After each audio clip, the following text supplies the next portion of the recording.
One. Hello and welcome to Readvent Day 18. Tonight's story is called Christmas in the Museum. Jackie was the night guard at the museum. Since her husband died, she preferred living at night so that she did not have to see everyone else laughing and having fun all around her. Normally, the job of a museum guard was quiet and uneventful.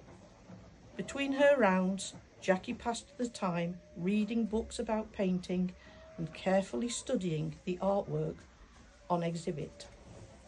This evening, for the first time, Jackie heard voices in one of the museum rooms. Yet, during her last rounds, she was sure she hadn't seen anyone. Her heart pounding, the guard grabbed her flashlight and went towards the big room from where she thought the voices were coming. She approached cautiously and listened. There was no doubt about it. There were people behind the door. It almost sounded as if someone were playing music. She carefully pushed the door open and stuck her head around it.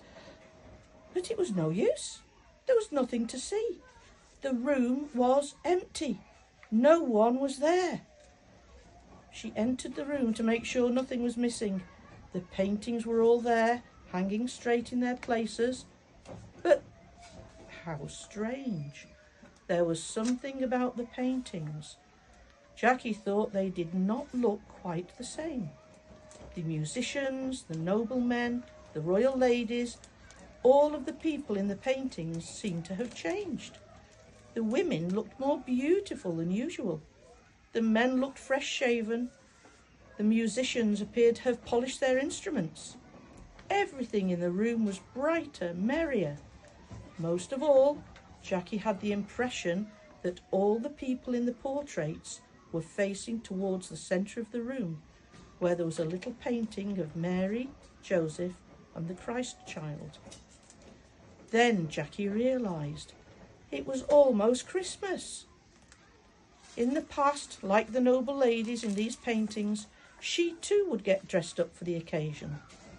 She remembered the joyful moments spent with her family, and she thought of midnight mass, where she used to like singing. For the first time in a long while, Jackie felt a wave of sweetness fill her heart. The people in the portraits had reminded her of the joy of Christmas. Thanks to them, she once again felt like celebrating the birth of Jesus. Upon hearing this story, many of you will think Jackie was just dreaming that evening. Who knows? But one thing is sure. She asked not to have to guard the museum on Christmas night again, and she put on her most beautiful dress to go to midnight mass.